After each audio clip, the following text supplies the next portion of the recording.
Marc. En cette nouvelle année 2019, je suis flatté, honoré et content, heureux de te recevoir de nouveau à Rouen pour le grand plaisir des youtubeurs, web spectateurs et spectatrices qui attendent ton premier entretien de l'année avec impatience. Et je profite aussi de ce début d'année pour remercier aussi ceux qui font, par notre participation, un cheminement intérieur vers leur propre liberté, car aujourd'hui, de façon à ouvrir des perspectives au-delà de toute croyance, au-delà de tous les conditionnements, en deçà de toutes les croyances religieuses, en deçà de tout ce qu'on peut nous imposer comme une nouvelle forme de solution, c'est de ça qu'on va parler aujourd'hui, Marc, qui est d'ouvrir cette très mince fenêtre intérieure pour rendre en fait la mémoire à une humanité qui devient de plus en plus amnésique. Et on va parler notamment de ce qu'est la vie à travers aussi nos propres réflexions intérieures, mais aussi de s'appuyer sur cette étrange définition qu'il existe au-delà de toutes les définitions qu'on peut dire de la vie, de savoir que nous avons en nous quelque chose qui est une sorte d'un autre nous-mêmes, qui est la vérité, plus que le conditionnement qu'on peut créer par l'identité. Donc c'est d'aller au-delà de cette fausse connaissance. Parce que ce qui est le plus dangereux, Marc, c'est que la perception de l'humain est bafouée. Et que la fausse connaissance est beaucoup plus grave que l'ignorance. Parce que la fausse connaissance nous rend aveugles. Et ce pourquoi nous parlons aujourd'hui, c'est le sujet de la vie. Et de retrouver, un terme qui m'est cher, c'est retrouver finalement notre agriculture de l'âme. C'est-à-dire que jamais, jamais, la haute métaphysique des origines ne nous a jamais quittés. Elle bat encore faiblement, mais son secret est au fond de nos cellules, malgré toute la dégradation, l'emprisonnement, la distorsion cellulaire qu'on nous a imposée au fil des millions d'années. Nous pouvons encore, en ce début d'année, parler de ce battement encore faible, de ces hautes métaphysiques qui est aussi profonde que l'agriculture de l'âme, qui est le bon sens de la vie et pourquoi on vit. Oui, ce sont des questions existentielles qui nous ramènent à nos choix personnels, individuels, collectifs, orientés ou non orientés. En tout cas, je pense qu'il y a une ingénierie de l'orientation des âmes incarnées sur cette sphère, sur cette planète, sur les sujets, les choix existentiels à faire, sur qui nous sommes, qui sommes-nous, pourquoi on est là, pourquoi nous vivons, quel est notre destin. Ce sont des grandes questions, des éternelles questions existentielles que tu vas étayer aujourd'hui. En tout cas, ensemble. Oui. Parce que c'est ensemble que se crée justement l'alchimie et l'interaction. C'est notre interaction qui produit une sorte de magie qui, encore une fois, participe à ouvrir une très très mince fenêtre, de plus en plus mince, mais qui est encore présente pour permettre non pas d'aller chercher à l'extérieur une solution, mais en fait d'enlever tout ce qu'il y a en trop comme distorsion en chaque être humain, pour prendre conscience qu'en enlevant cette distorsion, en comprenant le plan de la prison matricielle en interne que chacun a, c'est de prendre conscience qu'il y a un point, ce qu'on appelle un son non frappé. Cette définition-là, je l'aime bien, parce qu'en fait, ce son non frappé, ça veut dire que c'est une forme de conscience inaltérée et inaltérable, immanente et transcendante, que l'on porte chacun, qui n'est pas altérée, elle ne sera jamais altérée. C'est ça de quoi on va parler aujourd'hui. Par contre, le piège dans lequel on est tombé par le transhumanisme, par l'eugénisme, par les rituels sataniques, par cette distorsion qui a créé le premier Adam génétiquement modifié, elle nous a éloignés de cette conscience. Elle l'a imprimée sur notre capacité à créer notre réalité. Elle nous a tordu cette conscience pour que nous puissions donner notre énergie créative à cette forme d'aliénation extérieure qui nous a transformés en pile électrique. Et en fait, du moment qu'on reconstitue petit à petit les pièces du puzzle, on se rend compte de quoi, Marc? La première chose sur laquelle nous sommes actifs tous les deux, c'est que c'est vraiment cette notion-là qui est importante, c'est que ce qu'on croit la norme est une illusion. Ce qu'on se croit savoir n'est qu'un programme, et ce que l'on croit vrai ne l'est pas. À partir de là, dire la vérité, en tout cas se rapprocher de cette vérité intrinsèque, devient un acte de plus en plus héroïque. Avec ces événements troubles, cette période très trouble de fin d'année dernière et de ce début d'année, on voit qu'on n'est pas prêt de sortir de cet obscurantisme et ce monde liberticide qui gère hiérarchiquement notre civilisation comme un troupeau de bétail asservi.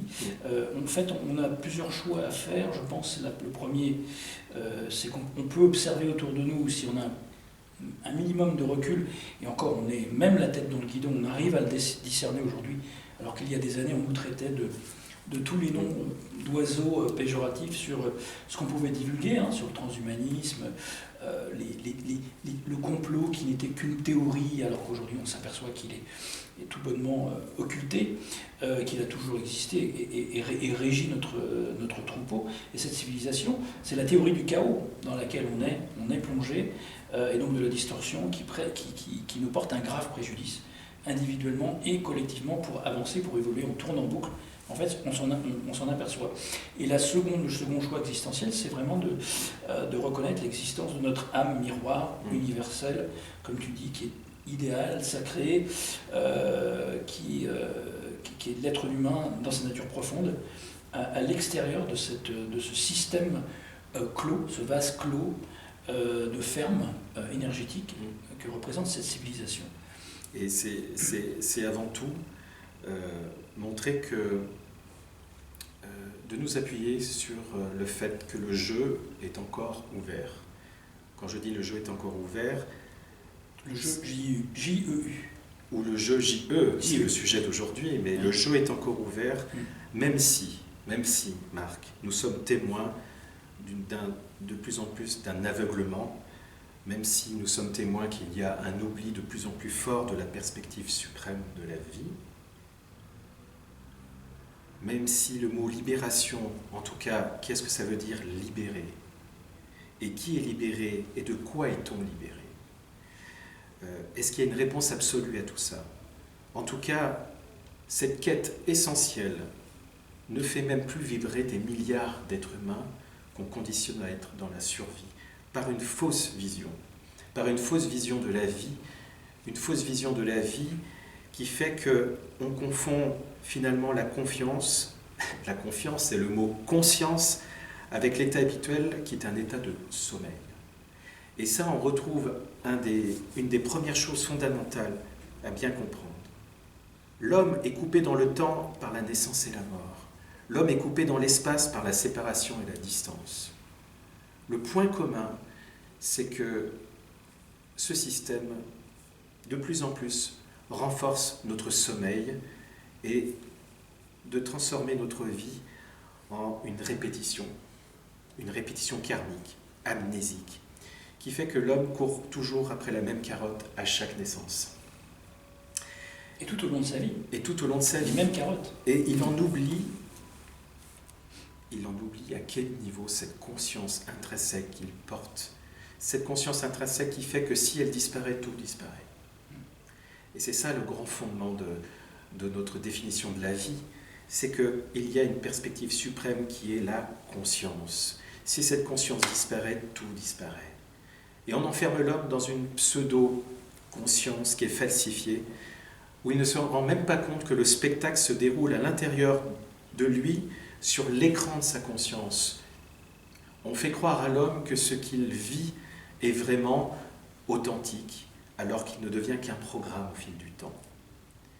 Il est déjà un programme avant même de naître, de venir au monde. Et c'est ça le danger, justement. Pourquoi on fait cet entretien en ce début d'année? C'est pour montrer que la vie est une expérience et que la connaissance que l'on porte, c'est une connaissance qui se confond avec l'être au fond de soi. C'est une expérience à vivre. C'est une expérience à vivre pour se libérer de plus en plus de tout ce qui limite cette conscience infinie que l'on porte. Et il y a une très belle définition que j'avais envie de te dire, Marc, et à vous, c'est que la vie nous propose en fait de naître vraiment. Avec ce travail interne que chacun peut faire à son niveau, c'est bien prendre conscience que la naissance physique n'est pas la vraie naissance. C'est une naissance génétique, karmique. Mais se régénérer et décider d'accoucher d'un autre soi même, c'est considérer que nous avons les clés, parce que le jeu est ouvert, de naître vraiment. Et naître vraiment, et on l'a toujours dit, Marc, tous les deux, c'est vraiment de se poser la question qu'il y a quelque chose de vital dans la vie. Il y a quelque chose de vital et de prendre conscience que la conscience, qui est l'unique réalité, est à la fois conscience et énergie. Et c'est une responsabilité qu'on porte en soi de bien prendre conscience que ce changement de mentalité est une nécessité vitale et nous devons absolument inscrire la naissance et la mort dans ce mouvement de notre vie au présent. Et c'est pouvoir se dire que comment être de plus en plus présent dans la vie et comment aussi pouvoir se dire que c'est une nécessité vitale de se libérer de cette entrave karmique à sa mort. Et donc la vie est à la fois une préparation à cette liberté future, dont on parlera tous les deux, mais c'est aussi de reprendre la capacité à se poser la question: qui agit en moi? Qui a peur en moi? Est-ce que je veux vraiment vivre cette vie? À quel degré je subis mon passé? À quel degré le poids d'intention, qui peut être très large comme très rétréci, à quel point je suis aveuglé? À quel point, en reconstituant les pièces de puzzle, à quel point, si je ne sais pas d'où je viens, comment je peux savoir qui je suis?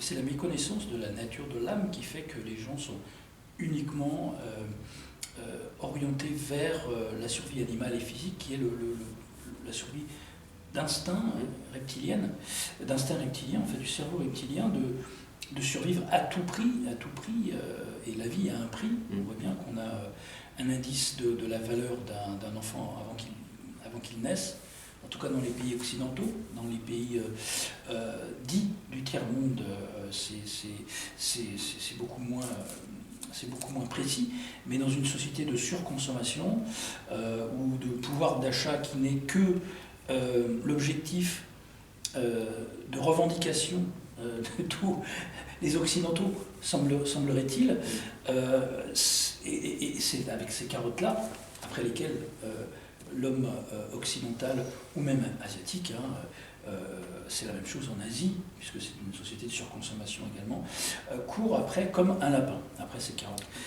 Mais ce qu'on voit, c'est que c'est vraiment cette méconnaissance de cette nature de l'âme qui fait qu'on est cloisonné dans cet aspect existentiel de notre incarnation, et on ne voit rien d'autre que des bouts de viande sur pattes, comme beaucoup certains amis à moi qui n'ont pas encore fait le pas métaphysique de s'intéresser à autre chose que la vie animale de l'être humain.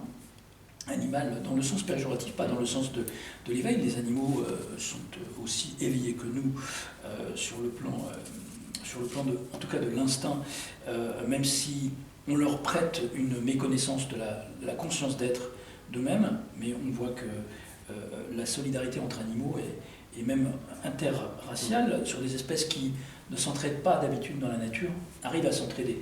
Donc on voit que même l'entraide entre différentes espèces animales est bien présente et évolue. Mais parce qu'ils obéissent, en fait,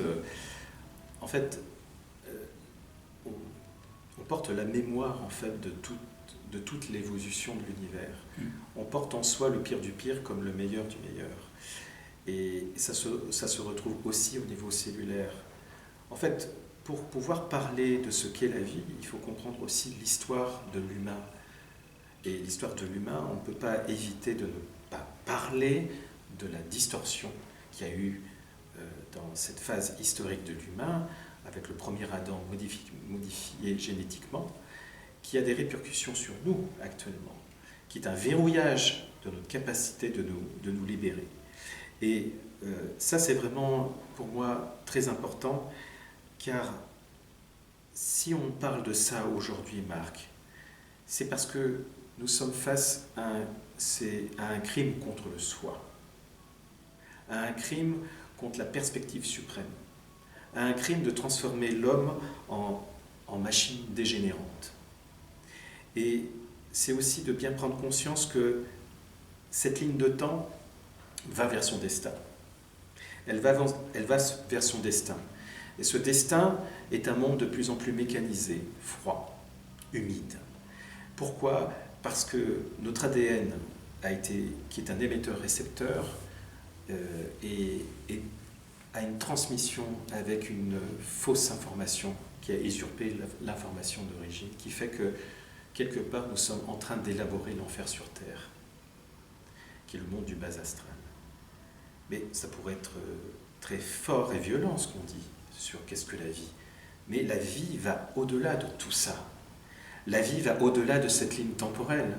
La vie va au-delà de notre naissance et de notre mort. Au-delà de la conscience purement astrale et astralisée. Oui, et qu'on confond, justement, ce que je te disais tout à l'heure, c'est qu'on confond le mot conscience avec un état habituel qui est un état d'hypnose et de sommeil. Et de possession aussi. Parce que les pensées qui viennent de l'extérieur de nous-mêmes, de notre mental, de notre cerveau, ne nous appartiennent pas. Nos pensées sont téléguidées et poussent des actes de barbarie, quelquefois, qui sont complètement délirantes et absurdes. Et en complément, ce qui est important, c'est que, puisque cette lutte contre le sommeil est quelque chose de prégnant, la question c'est en quoi la vie et sa définition la plus pure, c'est-à-dire l'humain dans son état le plus pur, peut répondre à cet état de sommeil hypnotique qui se généralise de plus en plus. En fait, la perspective suprême, c'est de bien prendre conscience que le réel, c'est avant tout le niveau du champ de conscience que l'on produit. C'est-à-dire, c'est la réalité qu'on produit avec notre niveau de champ de conscience. La réalité est quelque chose de très mouvant. Et il ne faut jamais considérer la définition de la vie comme quelque chose de linéaire. On parle du cercle infernal du karma, de cette répétition, mais c'est une caricature de la perspective d'origine qui est une vision aussi sphérique. La vision sphérique, c'est que cette vision sphérique contient tous les temps et toutes les lignes de temps. Donc on voit bien que la vie, c'est avant tout une perspective de prendre conscience que quand on est de plus en plus au cœur de l'instant présent, que nous sommes au cœur aussi de toutes les lignes de temps, que nous sommes au cœur même de tout le mouvement de l'univers, et que nous créons l'univers même par notre pensée. En modifiant l'ADN au fur et à mesure que l'on crée quelque chose par la pensée. Et oui, et en fait, j'avais écrit, enfin en tout cas de mémoire, mais je l'avais écrit aussi, c'est que, en fait, dans la perspective suprême, c'est de pouvoir considérer que nous sommes nés de l'infini et nous allons vers l'infini. Ça, c'est la perspective suprême. Alors, en quoi ça parle à des millions de personnes en souffrance ? Il n'y a pas d'autre issue que de s'ouvrir à ça. Parce que la vie, c'est de retrouver son aspect métaphysique et son aspect, je dirais, où l'humain retrouve sa vraie définition. C'est ce qu'on disait tout à l'heure. L'humain n'est plus humain. Il est devenu une machine organique et bientôt une machine mécanisée. Mais l'humain qui commence à s'éveiller doit se considérer comme sous-humain. C'est-à-dire dans le sens où, qu'est-ce que c'est que redevenir un humain dans sa normalité? C'est un humain complètement enraciné, ancré et ouvert à la vie. Et qui comprend qu'en fait, qu'il y a un jeu à travailler sur le fait que petit à petit, grâce à son parcours de vie, il va éliminer ce qui est né et qui donc va mourir, qu'il va se détacher de tout ce qui est fait, causé, produit, fabriqué en lui, qu'il va se détacher de son histoire, de ses conditionnements, pour arriver à ce terme que si la conscience, si son mental meurt, la conscience apparaît. C'est la perspective, puisque c'est notre sujet d'aujourd'hui, ce sujet est le plus essentiel, de bien prendre conscience que cette matrice nous manipule au niveau de ce jeu d'origine dans la dualité, parce qu'il faut bien en parler de cette dualité-là. Et que ce jeu d'origine nous permettait dans un éternel présent de vivre sur cet instant présent et de dépasser la dualité, qui est la source même de cette manifestation du monde des formes, du monde phénoménal. Et l'usurpation et la distorsion a fait quoi? C'est qu'elle nous a transformés en gardiens de notre propre prison interne qui produit d'une façon incessante, cette dualité en soi. Donc jamais de repos, Marc, jamais de repos en interne, jamais de silence interne. Et donc les êtres humains deviennent de plus en plus creux et viennent chercher à l'extérieur ce qu'ils ne peuvent pas avoir à l'intérieur d'eux. Et plus on oublie cette perspective suprême, plus on oublie qu'il y a 3 règles importantes. C'est de se rendre compte qu'il y a des millions de lignes de temps qui existent et que tout ça est une affaire de champ de conscience. Qu'on oublie que ce libre arbitre qu'on croit avoir n'est qu'une manipulation. Cet libre arbitre va beaucoup plus loin que ses conditionnements. Et ses clés essentielles est de quitter ses peurs. Et donc tout ça fait que la réponse absolue à tout ça, oui, elle existe, Marc. La réponse absolue, elle existe parce que tout simplement, si la conscience qui est immanente et transcendante, qu'est-ce que ça veut dire, immanente et transcendante? C'est vraiment la clé qui est pour moi importante. La conscience immanente et transcendante est la réalité. Elle est immanente parce qu'elle sous-tend tout le système du monde, tout l'univers. Et transcendante, ça veut dire que ce qu'elle crée, finalement, eh bien, elle n'est jamais affectée par cette production-là, par ce qu'elle crée. Ce qui fait que l'être humain est comparable à ça. Il est aussi issu de ça. Et il doit retrouver cette forme de créativité de la réalité d'une façon infinie. Et bien sûr que ça a l'air bien loin de cette réalité. Mais si on ne saisit pas, par son expérience de vie, ce qu'est la vie dans cette manifestation la plus pure, nous sommes condamnés, Marc. Nous sommes condamnés. Je ne dis pas que nous sommes condamnés, c'est un choix. Si à un moment où on commence à savoir un minimum, quand on reconstitue les pièces de puzzle, si on ne prend pas la responsabilité à un moment d'agir pour soi-même, il est inexorable qu'on est condamné à suivre cette ligne de temps. Et cette ligne karmique. Oui, c'est la dynamique, malheureusement, du plus grand nombre collectif qui entraîne, en fait, le peu d'entre nous qui se réveillent, ou qui s'éveillent, ou qui sommes intérieurement éveillés de plus en plus à cause des signes extérieurs de cette manipulation ancestrale que l'on dénonce depuis des années, je le répète, et qui rattrape ce qu'on dénonce de plus en plus et presque nous dépasse bientôt, vu le rythme à laquelle cet état liberticide s'affirme de plus en plus, cette restriction de la liberté d'expression qui n'a jamais réellement été là à 100%, puisqu'on voit que tout est orienté quand il s'agit de s'adresser à des millions de gens au niveau écoute, parce à partir d'un certain audimat, d'un seuil d'audimat précis, toute l'information est évidemment captée, dissimulée, supprimée ou orientée. On le voit bien sur les chaînes de diffusion, de grande diffusion. En fait, combien sommes-nous à écouter cette petite voix intérieure et à nous servir de notre cœur énergétique pour pour avancer, on voit qu'on est entraîné dans la dynamique collective qui est principalement issue au niveau des égrégores et des mouvements, comme on le voit le dernier mouvement, fabriqué par les Rothschild, déjà programmé, mais qui aura permis peut-être à certains d'ouvrir les yeux sur certaines réalités d'injustice, mais l'injustice, elle a toujours existé. Et malheureusement, on voit la résurgence de gens qui ont besoin de leaders, de faux guides, de gourous, de nouveaux représentants de leurs idées pour les cristalliser et déléguer encore cette capacité de décision qu'on a nous-mêmes individuellement et qui peuvent se refléter au niveau collectif.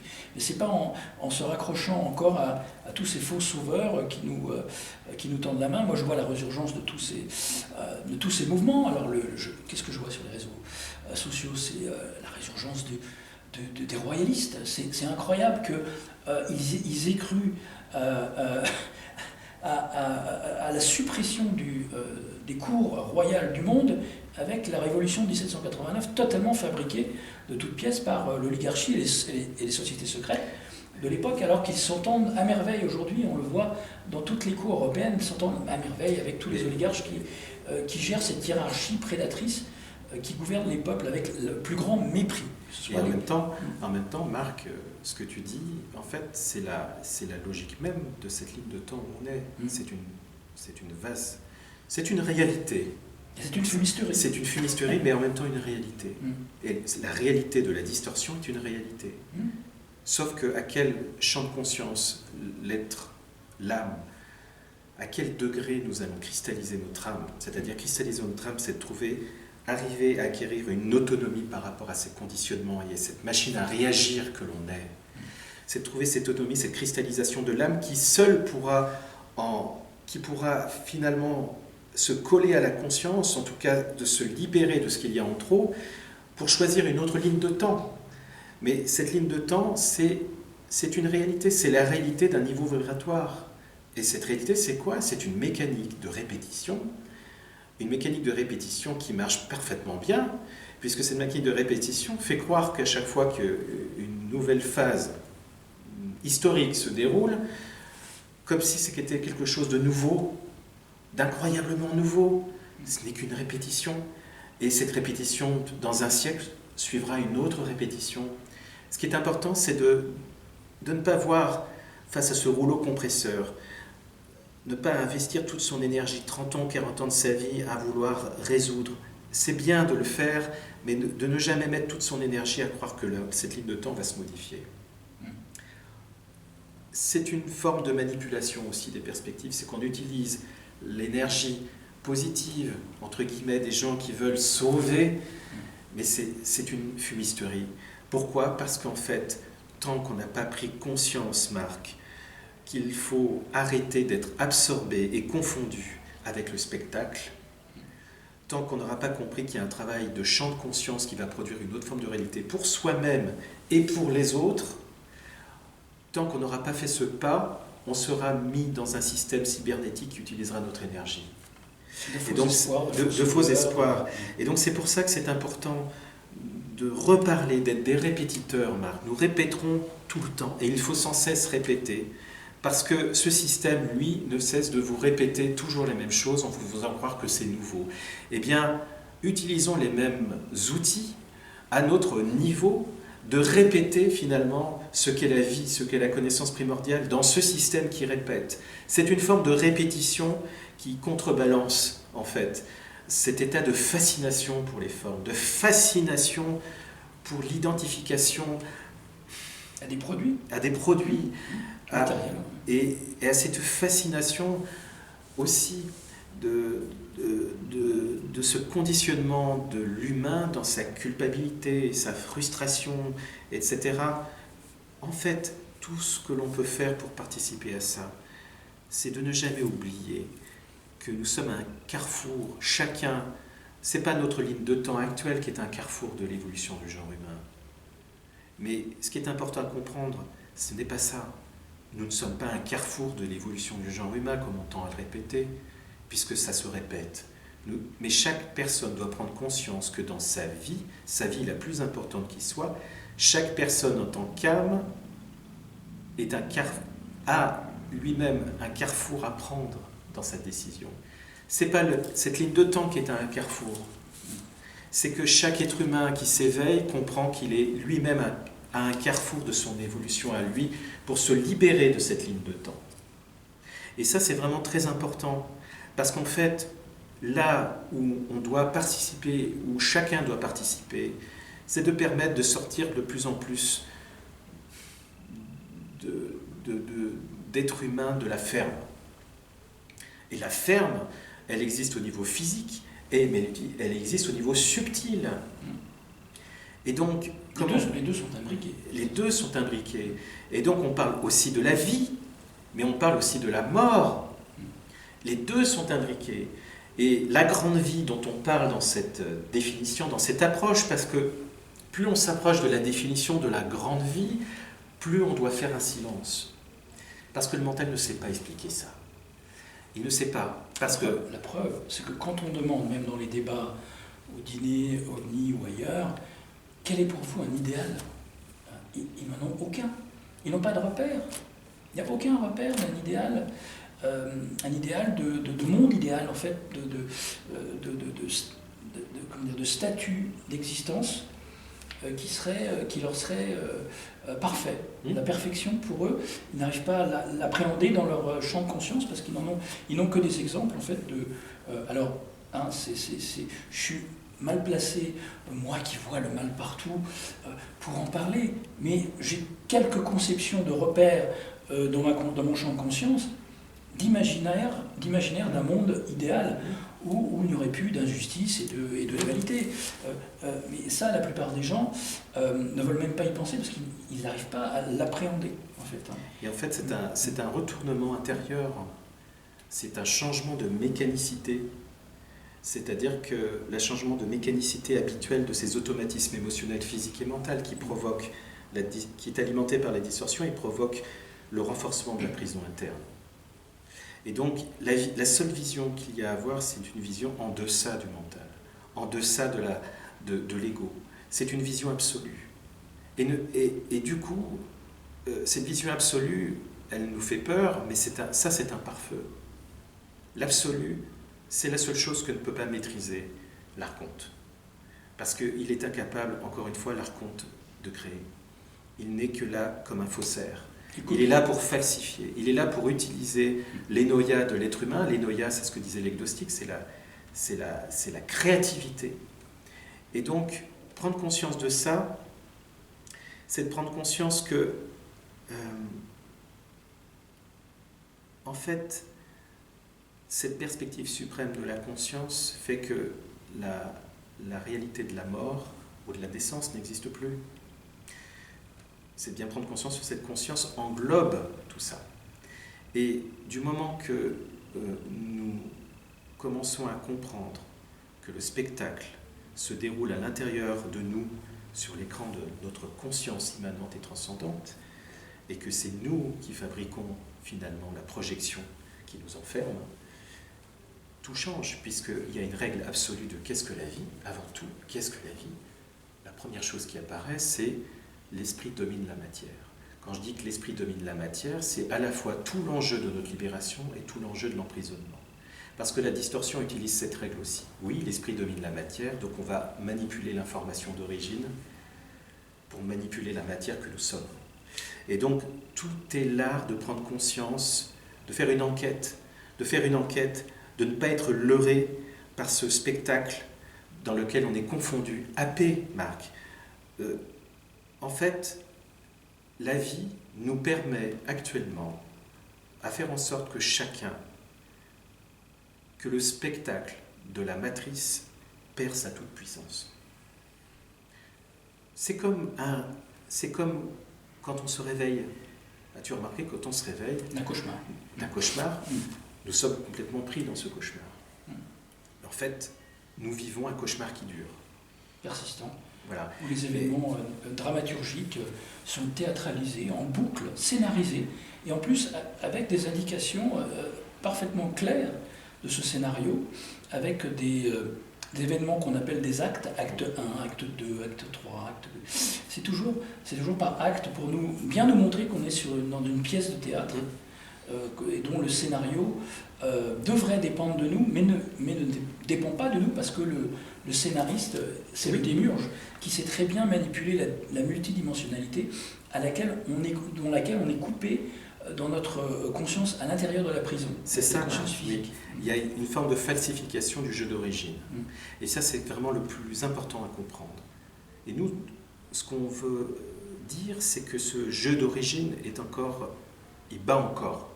Parce que, de toute façon, la conscience est la seule réalité. Quand je parle de conscience, encore une fois, on ne peut dire que ça, on ne peut pas le formuler.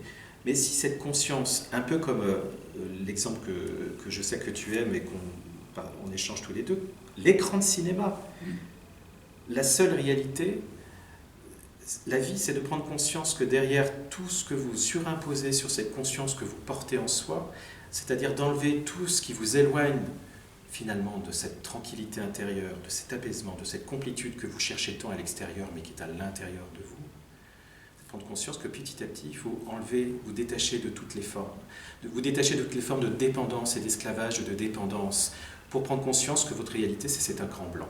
Sur cet écran blanc, vous pouvez mettre le film de votre vie, vous pouvez mettre un film de violence, vous pouvez même mettre un film érotique si vous voulez, vous pouvez y mettre tout ce que vous voulez, mais ce ne sont qu'un film.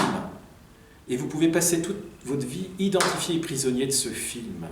Alors que vous voyez que la réalité, c'est que si le film casse, l'écran blanc apparaît. Et en fait, il y a d'autres exemples comme ça qui me viennent, Marc. Il y a l'histoire, dans les anciennes époques, évidemment, le cinéma n'existait pas. Donc on utilisait aussi des lanternes magiques. Les lanternes magiques, c'est une bougie avec du papier et qu'on faisait tourner, et ça faisait des ombres comme ça. Et on expliquait que le jeu d'origine, c'est un jeu qui dure, dans lequel on est identifié. Mais justement, c'est un jeu, J-E-U. La falsification nous a fait quitter cette lanterne magique pour une prison dorée, qui nous enferme à nouveau dans cette même perspective, mais qui nous coupe de toute libération. Et il y a d'autres choses comme ça qu'on peut utiliser. On utilisait aussi des bâtons d'encens à l'ancienne époque. On allumait un bâton d'encens et on le faisait tourner. Qu'est-ce qu'on voyait apparaître? C'est le cercle. Prenez plein d'exemples comme ça qui vous font croire, qui vous permettent de comprendre d'une façon imagée, parce que l'enjeu dans tout ça, pour expliquer la grande vie, c'est d'arriver à parler avec un langage adapté au mental, adapté à notre époque. C'est-à-dire d'arriver à trouver des nuances qui permettent au mental de lâcher prise parce qu'il n'arrive pas à comprendre, et c'est bon signe. Les principaux manipulateurs de ces lanternes magiques aujourd'hui, c'est la NASA. Ben oui. C'est la NASA qui nous entretient dans un film d'images de synthèse et d'images tournées en studio en permanence, auquel tout le monde croit sans sourciller. Même après les mensonges éhontés, prouvés, déclassifiés, démontrés par l'observation de leurs vidéos, de leurs répétitions, de découvertes d'eau sur Mars, dont j'ai fait un article d'ailleurs une quinzaine de fois depuis. Mais tout tourne en boucle et tout semble être oublié dans le cerveau des mouchons qui regardent la NASA comme si c'était Dieu lui-même qui parlait, qui leur parlait. Oui, pourquoi ? Parce qu'on a coupé l'humain de sa vocation de boussole, d'orientation vers le nord, qui est finalement la perspective de l'humain, qui est cette capacité de créer une perfection par rapport à son champ de conscience. Et nous sommes la connaissance, Marc. C'est pour ça que nous sommes si puissants et si manipulables. Nous sommes connaissance. Cette connaissance, elle est en nous. Et l'exemple que tu donnes, c'est incroyable. Plus c'est gros, mieux ça passe. La nécessité, et c'est pour ça que plus c'est gros, mieux ça passe, en lecture de tous les événements qui se passent en ce moment, cette répétition générale. Des attentats aux dates fatidiques aidant les pouvoirs en place, complètement provoqués avec même des diffusions de news en avance pour bien montrer que c'est du théâtre, à l'avance de l'événement, c'est-à-dire la prédictibilité par provocation. Je pense que c'est de la provocation pour dire, après vous êtes des complotistes, vous avez vu qu'on avait diffusé avant l'annonce de l'attentat, mais vous avez rêvé et pourtant c'est factuel. Donc même les 5 sens factuels sont des outils de déni pour la hiérarchie en place qui ment éhontément depuis des millénaires, depuis toujours. C'est pour ça que nous sommes face, si on n'en prend pas conscience, d'un programme qui se répète et qui va se répéter dans un monde de plus en plus mécanisé, mais quand bien même le monde sera de plus en plus mécanisé, quand bien même l'être humain sera devenu un robot biologique, puis un robot mécanique, c'est une machinerie d'une ligne de temps qui va continuer son destin. Mais moi, je ne ressens pas de négativité en disant ça. C'est son histoire à elle. Mais nous, chacun, ça nous concerne, Marc. En aucune façon, aucune intelligence perfide collective n'a le droit de maltraiter le bijou et le cadeau qui est un être humain. Et tout le vivant. Et tout le vivant. Et je dirais plus que chaque personne qui nous écoute, moi-même, et je pense que Marc aussi, n'a le droit de se maltraiter lui-même. Il s'agit de faire un retournement, de prendre conscience qu'il y a une nécessité actuelle, vitale, de s'éveiller et d'être surtout vigilant. Parce que vigilant, ce terme, je l'apprécie parce qu'il y a le mot vigile, c'est-à-dire d'être aux avant-postes. C'est celui qui veille. Et je trouve que ce terme est très important, car si nous savons, nous portons la certitude que la conscience est au-delà de notre programme d'esclavage, nous sommes déjà libres. Nous sommes déjà libres. Alors pourquoi tant se limiter? Pourquoi ne pas faire exploser les limitations de nos doutes, de nos inquiétudes? Pourquoi ne pas tester pendant 1 an ou 2 le fait de changer vos perspectives, de remettre tout en cause, de mettre tout à plat? Prenez le risque. Prenez le risque de vous dire, mais si je m'écoute vraiment, qu'est-ce qui ne va pas dans ma vie? Si vous comprenez que quelque part, le mental est utilisé pour être renforcé, devenir un monstre dans une pensée délirante, pour vous renforcer dans une vie qui ressemble à une machine à réagir. Machine à réagir qui veut dire quoi? Vous êtes comme un nageur qui sait à peine nager et qui fait tout pour ne pas boire la tasse, donc qui s'accroche au rocher pour essayer d'avoir une sécurité et qui va finir sa vie épuisé sur le sable pour recommencer un autre cycle. C'est ça que l'on veut?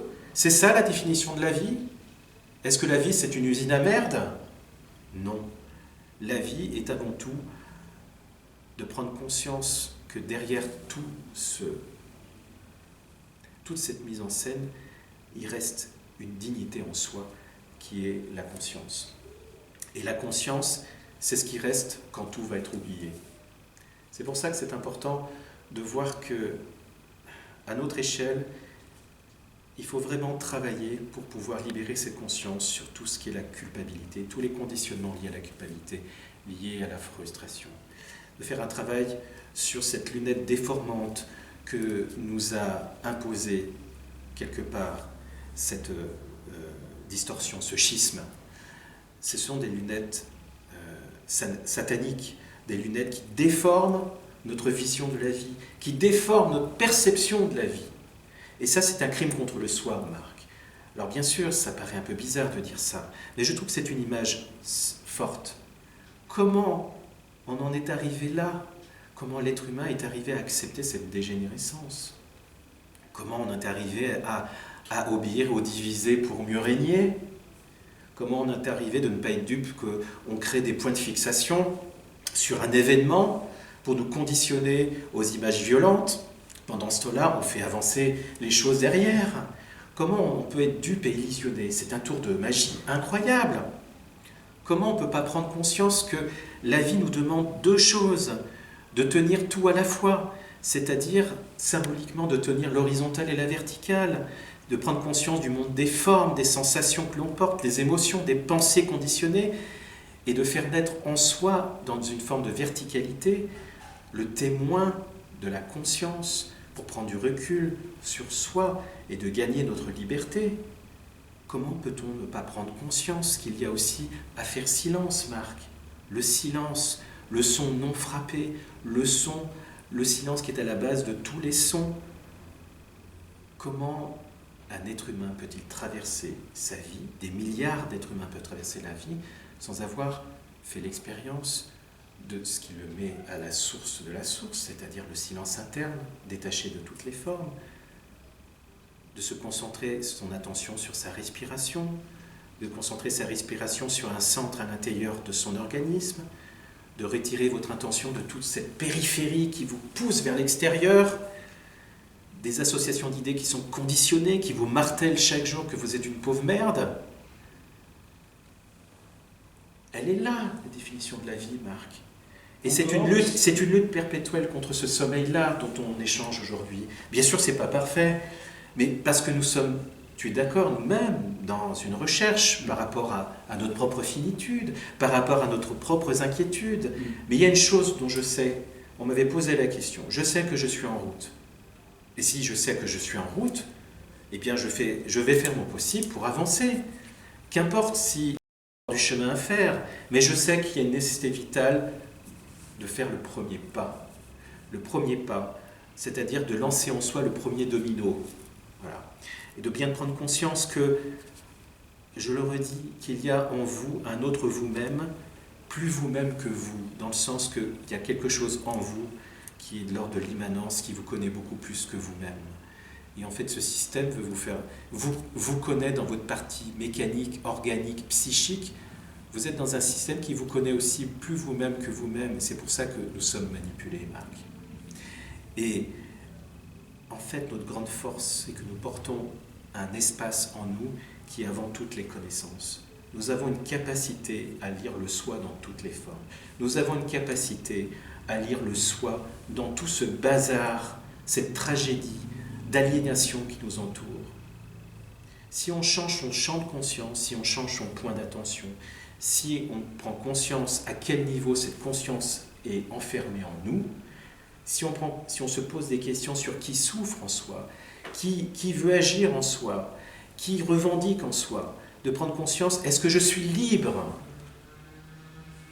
Eh bien, même si toutes les réponses ne sont pas dites pour se libérer définitivement sur ce chemin de la vie, ou quand l'heure viendra de quitter ce corps, être en mouvement est la plus grande force qui soit. C'est un acte héroïque actuellement. La lutte contre le sommeil devient un acte héroïque.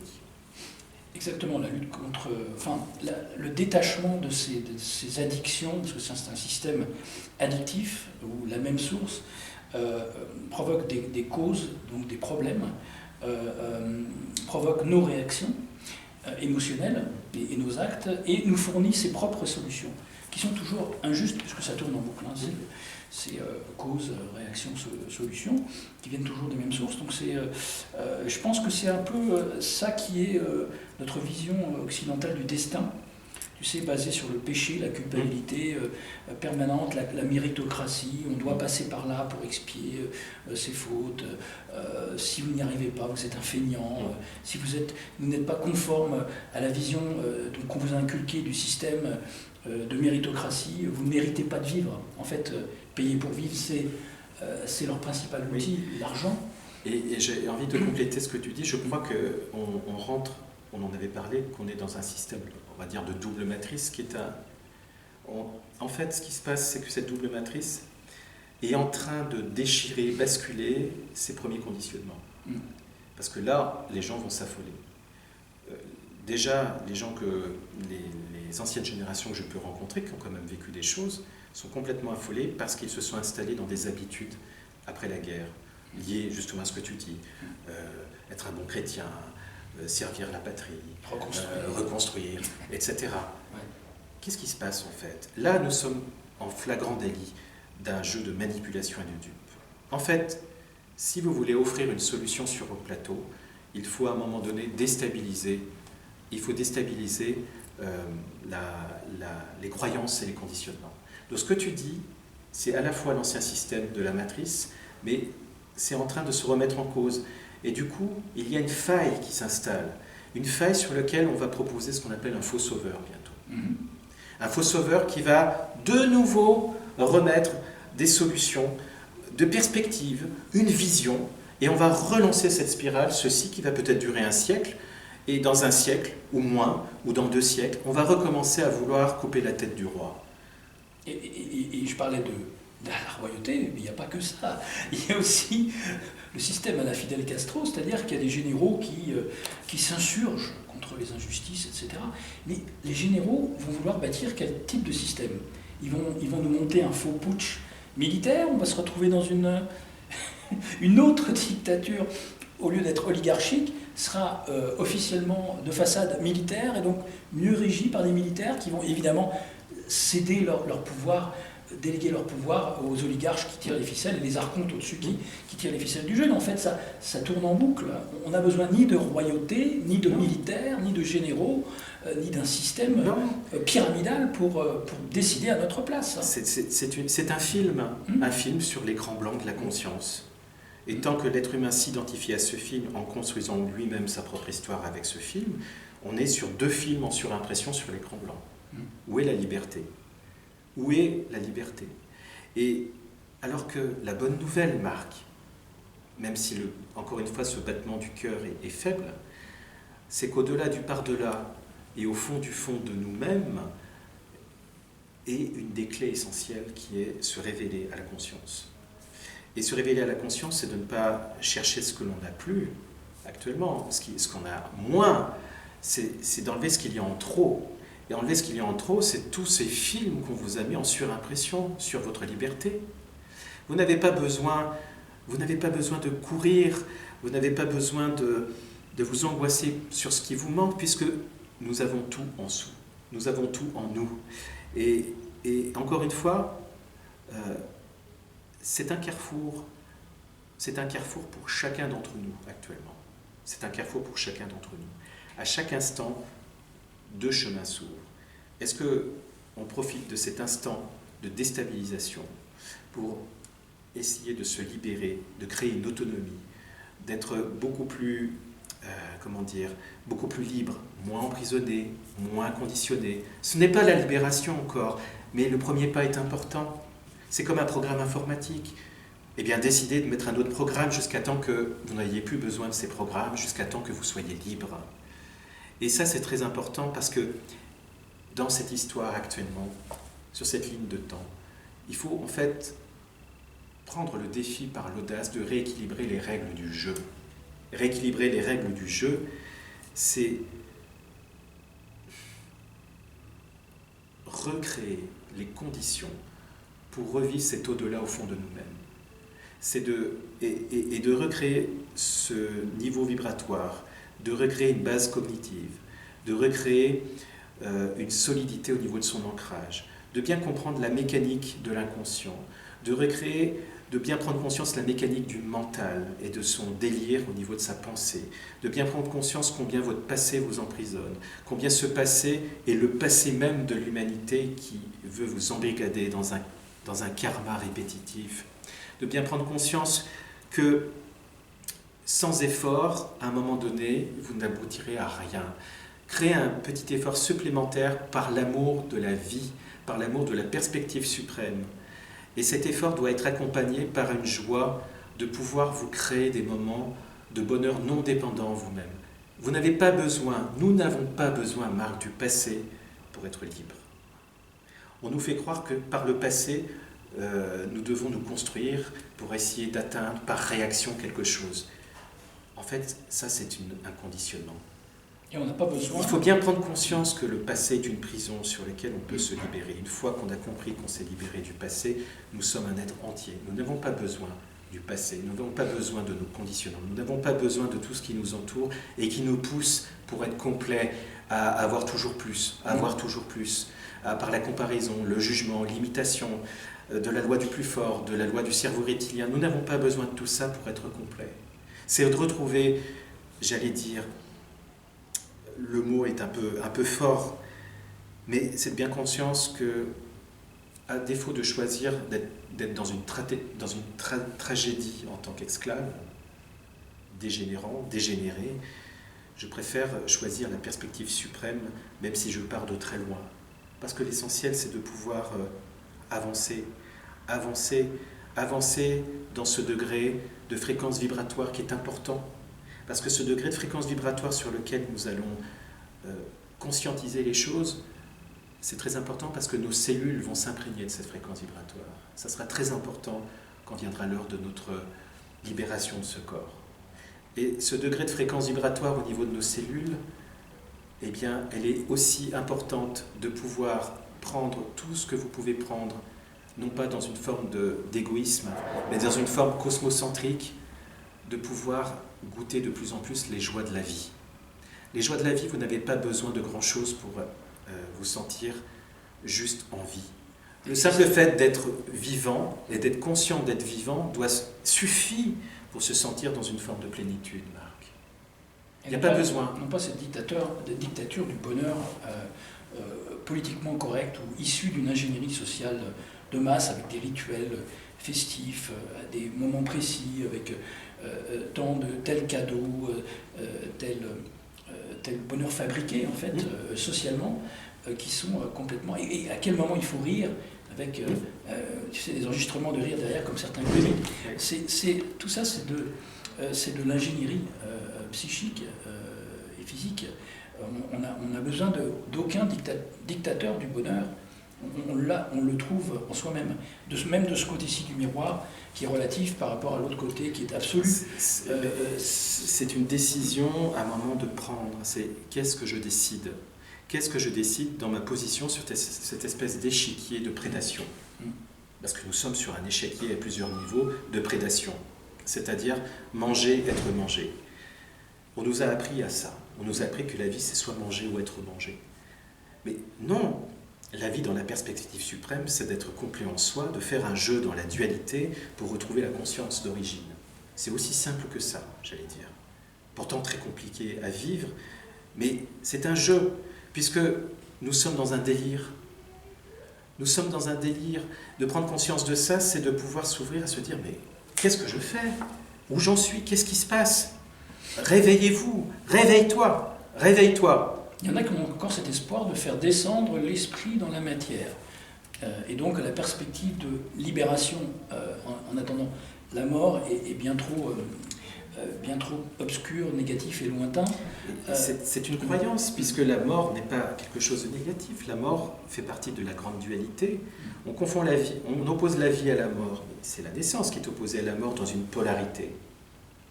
Et le sujet qui est important, mais on en a déjà parlé ici et sur d'autres vidéos, c'est que la naissance et la mort sont comment dire, liées ensemble. Et on parlait que finalement la perspective suprême, c'est la mort de la mort. Tandis que le transhumanisme veut créer un nouveau mort. Le transhumanisme veut créer un nouveau né. Et en fait, le but du jeu, c'est que petit à petit, ce degré de fréquence dont on parle, Marc, doit être aussi complété par une connaissance d'information, de réécrire à la fois son histoire individuelle, mais de réécrire l'histoire de l'humanité avec lucidité. Et de ne pas être pris par les informations, mais juste reconstituer les pièces de puzzle d'une façon subtile. Et de se dire, à ce moment-là, une fois qu'on a une nouvelle base cognitive, de se dire, qu'est-ce que je décide maintenant que je sais ? Parce que tout est la question. Qu'est-ce que vous décidez ? Qu'est-ce que vous en faites ? Et qu'est-ce que vous faites de ces notions que si on se libère de l'ego, on libère la conscience ? Qu'est-ce qu'on fait que cet état, le point de départ de la vie, c'est cet état de complétude, d'unité. Nous ne sommes pas séparés. La séparation est un état, certes, qui, dans le jeu d'origine, qui nous permettait de retrouver l'unité, mais l'état de séparation est cultivé et qui crée la souffrance. Séparation avec les autres, séparation en soi au niveau de nos parties internes. D'où la montée des communautarismes, le choc des civilisations, tout est entretenu pour des guerres civiles internes, externes, en permanence, le stress permanent, le fossé social qui se creuse de plus en plus. En tout cas, c'est une guerre externe qui se reflète à l'intérieur, puisque ça déclenche des émotions émotionnelles qui est de plus en plus assiégée, je dirais, par toutes ces pressions qui sont toutes orchestrées, scénarisées, programmées, théâtralisées, avec des actes, donc des actes comme au théâtre. Et si ça ne vous parle pas, je ne sais pas quoi vous dire, allez au théâtre plus souvent, vous comprendrez peut-être le théâtre de la vie dans lequel on est on est impliqué. Oui, mais le terme, tu le dis, c'est d'être des répétiteurs et éveilleurs. Il s'agit juste d'informer et ne jamais oublier la perspective suprême qui est déjà d'arriver à s'aimer sans égoïsme. C'est-à-dire, c'est que la définition de la vie, c'est de passer de l'état d'égocentrisme à l'état de cosmocentrisme, c'est-à-dire de pouvoir petit à petit intégrer une forme de conscience qui englobe même tout ce spectacle qui nous entoure.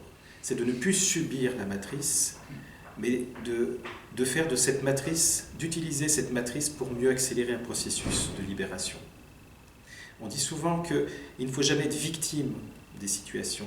Il faut arriver, par sa force intérieure, à trouver une façon d'intégrer même ce qui nous entoure, ce spectacle délirant, puisque c'est un délire, pour accélérer un processus de libération, parce que plus c'est gros, mieux ça passe. Et c'est de bien comprendre que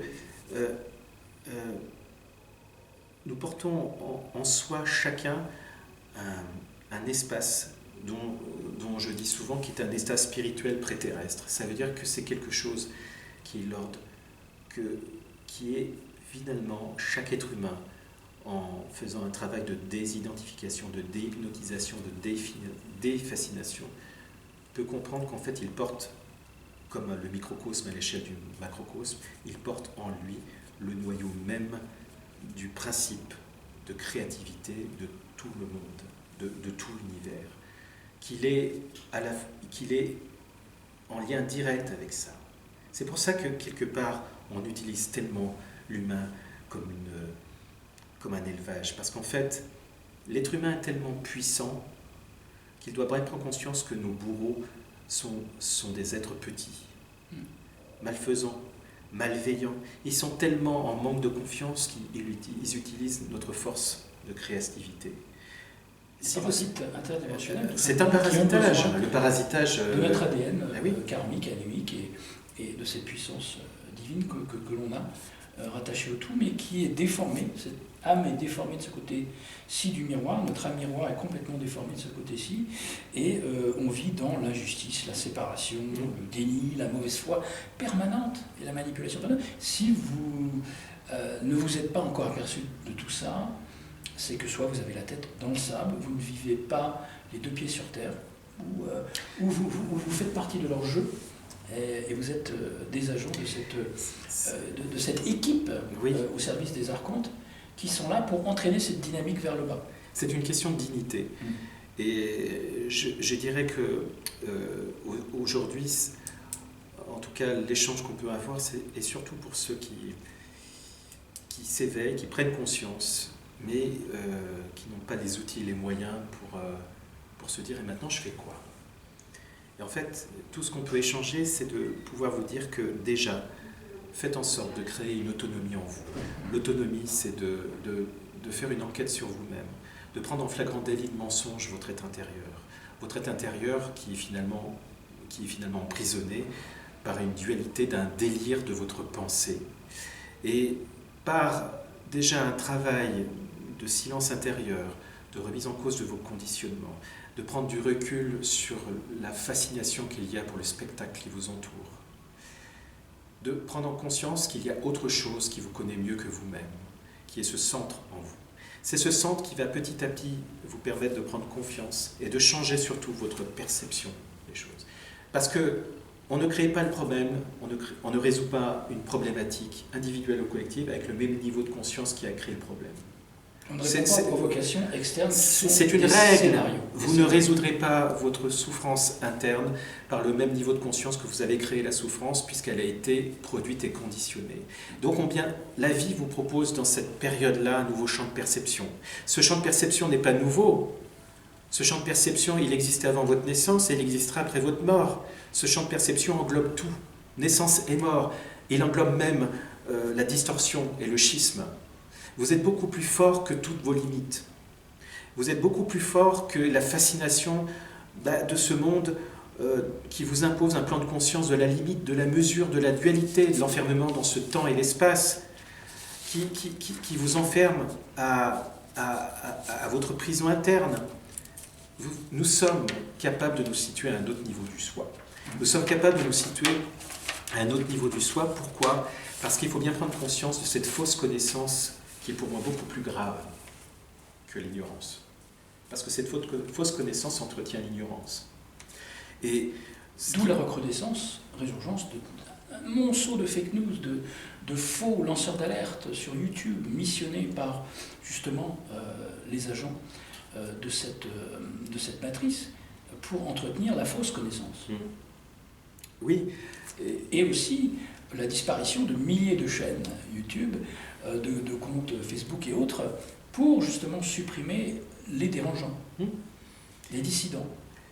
En fait, oui, mais la seule réalité dans tout ça, c'est qu'il faut profiter de...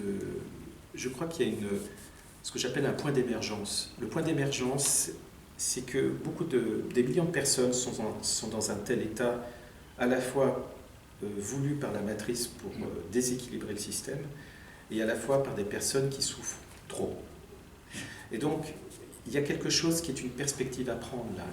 Il y a quelque chose pour quelques millions d'âmes, des millions, de pouvoir bien comprendre que la transformation, c'est la mort à quelque chose. Nous sommes des êtres faits pour la transformation, c'est-à-dire quitter une forme pour une autre. Et quand je dis quitter une forme pour une autre, ce n'est pas, encore une fois, la caricature dont on parle, qui est quitter son corps pour renaître dans un autre corps. En fait, c'est en fait la transformation d'un plan de conscience pour un autre plan de conscience, Marc. Et cet autre plan de conscience peut être aussi directement à la source.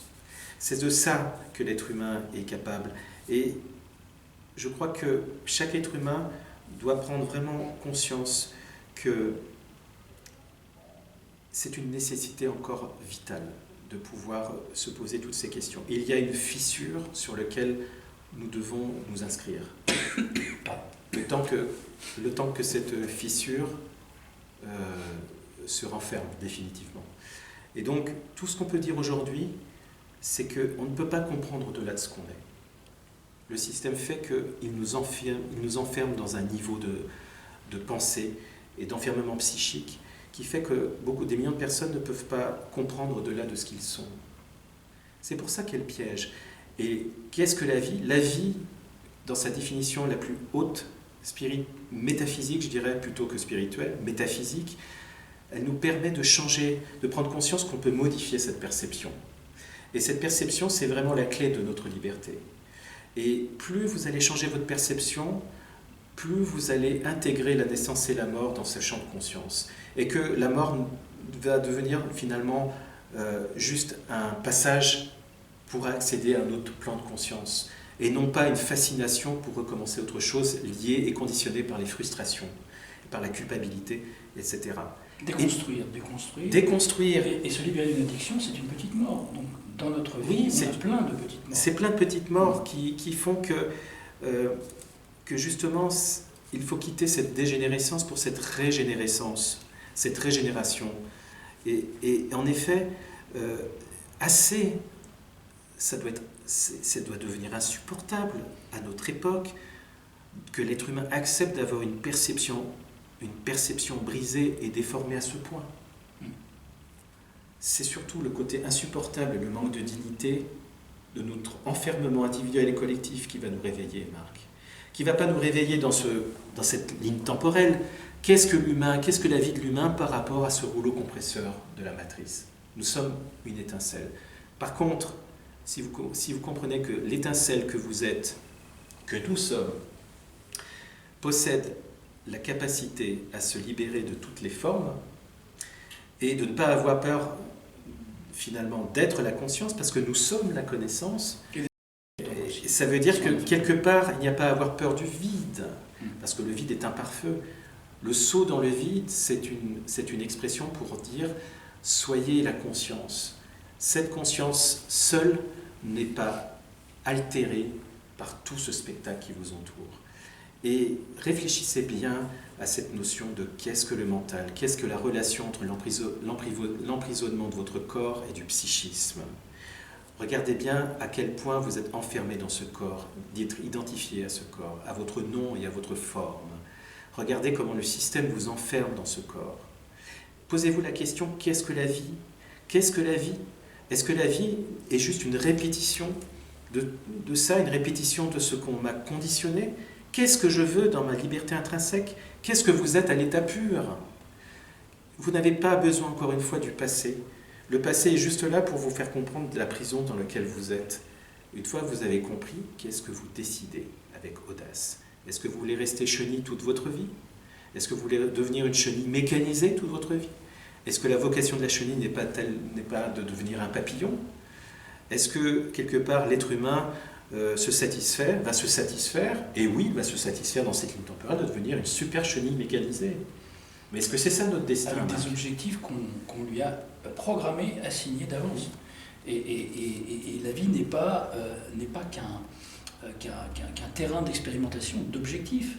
Si ramener tout à un objectif, en sachant que notre évolution est toujours imagée par un idéal, un aboutissement, qui trouve sa place dans le monde des idées, on voit que les idéaux innés, impensés, ne rattrapent jamais les objectifs, c'est-à-dire que nos objectifs sont toujours irréalistes par rapport à ce qu'on s'est fixé au départ.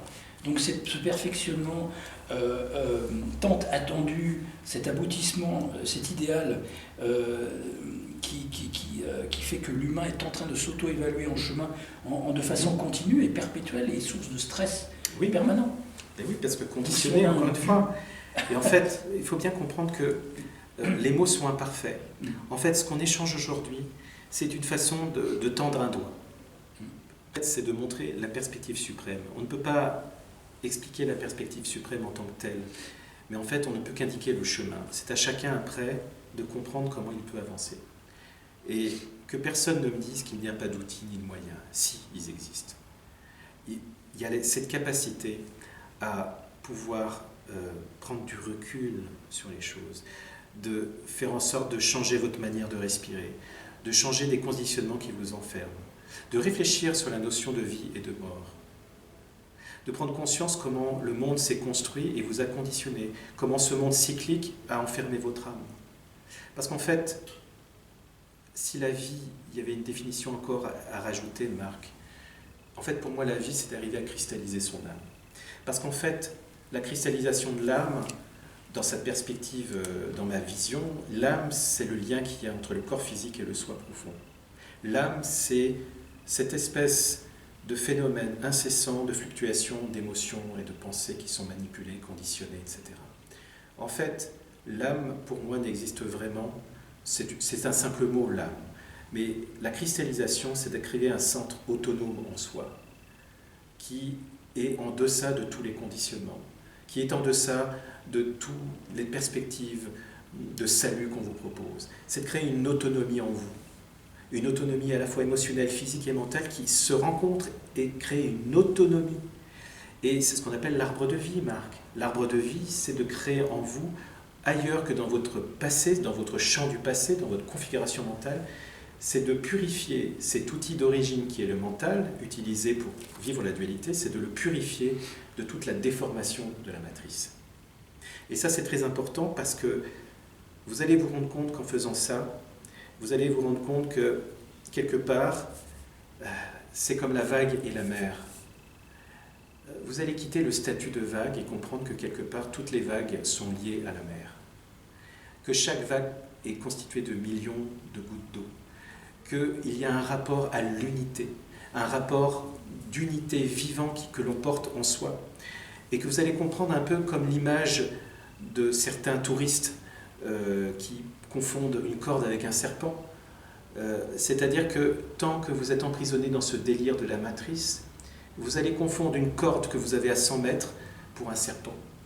Et plus vous allez purifier, raffiner, dans le travail alchimique on parle, raffiner certaines choses en vous, qui sont de l'ordre de la distorsion, du passé émotionnel, physique et mental, plus cette corde va apparaître pour ce qu'elle est, simplement une corde et pas un serpent. Et donc, plus cette perception... Et inversement. Oui, et oui, ça peut être un souvenir écran qui te fait penser à une corde qui est en fait un serpent prêt à te piquer. Oui, tout à fait. Mais en fait, c'est d'enlever tous les voiles de distorsion. Et ça, c'est vraiment un travail important. Et de bien comprendre que le spectacle doit perdre sa toute-puissance en vous. Et que le spectacle, en fait, se déroule à l'intérieur de vous, sur l'écran de votre conscience. Je me répète parce que c'est important de le comprendre. Quel film vous allez décider à mettre sur cet écran blanc du soi profond? Ce film doit être au plus proche de l'harmonie de cet écran blanc. Il ne doit pas être dans la distorsion. Il doit être simplement le film de votre histoire de vie que vous allez créer pour vous libérer de toute forme. De toute forme. C'est tout. De toute forme induite et provoquée par la distorsion. De toute forme interne de pollution chimique, électromagnétique, cérébrale, physique, mentale, etc. Nous sommes capables, par cette puissance de conscience en soi, de nous libérer définitivement de ça. Et ça, c'est la bonne nouvelle, Marc, que je voudrais qu'on partage pour cette traversée de 2019, qui est de se lever, d'être des vigiles pour réanimer cette pulsation faible du cœur de la vie. Cette année qui semble démarrer de façon très noire, comme la couverture du fameux magazine, qu'on ne va pas citer mais que vous connaissez, mais qui en fait devrait nous permettre de créer, d'apporter notre propre lumière pour sortir de ce tunnel d'obscurité, d'obscurantisme qui se dessine avec tous les voiles qui s'obscurcissent et se renforcent autour de nous. C'est un décor. C'est un décor. Et tous les faux sauveurs qui se présentent à vous. Et le faux sauveur principal qui va arriver pour changer de système. Et les gens qui ne seront pas préparés vont être de nouveau pris dans un conditionnement pour tendre la main. En fait, j'ai envie, si tu veux bien... Tendre la main pour des miettes. Pour des miettes, oui. Pour utiliser de l'énergie. Et j'ai envie de dire, si tu veux bien pour terminer, que chaque échange, chaque action qui vous permet finalement d'être dans l'ouverture, d'être en deçà de tous les conditionnements, est un acte qui devient héroïque. Qui devient héroïque au même degré que l'aborigène a vu sa population disparaître et qui a compris qu'il y avait quelque chose d'important à dire. Ça doit être dans cette même urgence que les choses doivent être dites. Parce qu'il y a une seule chose à comprendre de la vie, c'est que c'est la connaissance de cela, cette conscience, c'est la connaissance de cela qui, une fois connue, fait qu'on connaît tout le reste. C'est la seule chose qui peut nous donner une perspective de tout. Et ce mot-là s'appelle libération.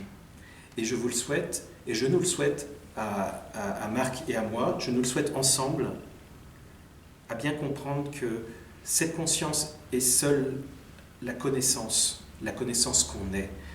Et c'est un coup de pied dans le sable à cette fausse connaissance qui rend l'homme tordu.